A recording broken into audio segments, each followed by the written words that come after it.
This is what you do when you get a craving for something for multiple days and it doesn't go away. You get the thing you're craving and you see why.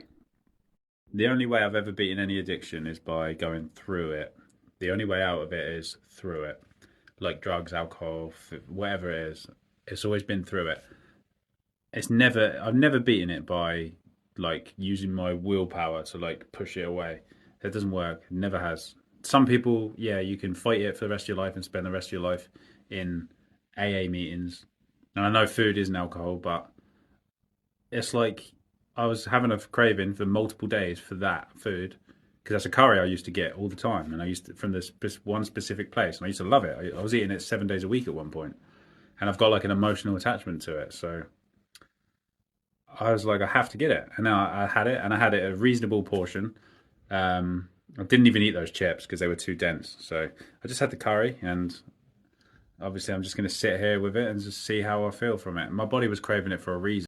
Like we're supposed to be these like powerful multi-dimensional creatures, and then we're afraid of a bit of salt or a bit of rice. Like it doesn't make sense to me. Like there's a reason that we crave things. Like if you're forcing yourself to only eat fruit because you've been told that that's the ideal and you're not listening to yourself, then that's not smart, is it? Like it's better to allow yourself to explore these resistances that you have because there's lessons in there. And the truly powerful people are the people who have gone through all of this stuff instead of just listening to advice from other people and just taking that as dogma and ran away with it. It's better to learn through your own experience. And this has always been my philosophy. Like I never want to just, oh, look at him, he's detoxed and then he's eating a curry. Yeah, he doesn't know what he's doing. Like blah blah blah. Like, but all these fruit people are miserable.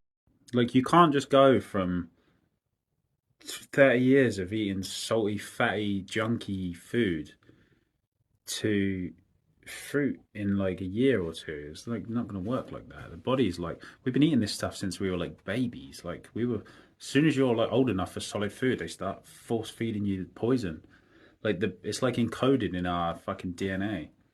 Like even if you cleanse your body out 300 days, 2 years of cleansing, whatever it is, like you need to there is emotional attachment to this food that's a big part of it that people don't really talk about. It's like you if you avoid it your whole life, say you discover fruitarianism and then you're like, oh, I can't ever eat all that stuff ever again, and you just force yourself to avoid it, you're going to be miserable. And I'm sure there's people that can relate to this. You're going to be miserable. You need to explore these resistances, and then they just fall away on their own anyway.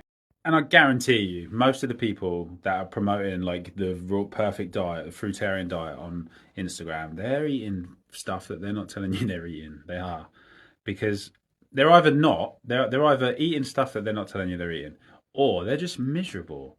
And you can see them like they've got like half of them have like lost their soul. They're all just like they're all so like you have to eat fruit only, only eat fruit. Yeah, that's the diet. Fruit.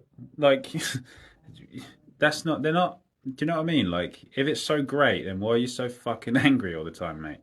Like you know what I mean? It's a lot more complicated than just eating fruit. Like food and our relationship with it is very emotional. That we've bonded with it in a like through like trauma. So there's no you can't just abandon it. Like, I am a multi-dimensional, powerful, immortal spirit. I am a immortal descendant of the Wu Qi, yet my kryptonite is 2 crumbs of gluten and a pinch of table salt. Ah! My disclaimer at the end of all of that is that fruit is the optimal diet. There's no two ways about it. And my diet is 95% fruit juice. Fruit juice. I've got mucus in my throat now from that curry. Um, Fruit juice. So it's like I'm not saying abandon fruit and eat curries all this. Do you know what I mean? Like it's just about not being afraid to explore the resistances when they arise, because it's not regression, it's expansion of consciousness. I did that with intent very consciously. And now I'm going to experience intentional conscious mucus. Actually, there's great freedom in what I just did. I've been through the being afraid of eating it. Don't be afraid of eating it. That's prison. You put yourself in fruit prison. Not a nice place to be.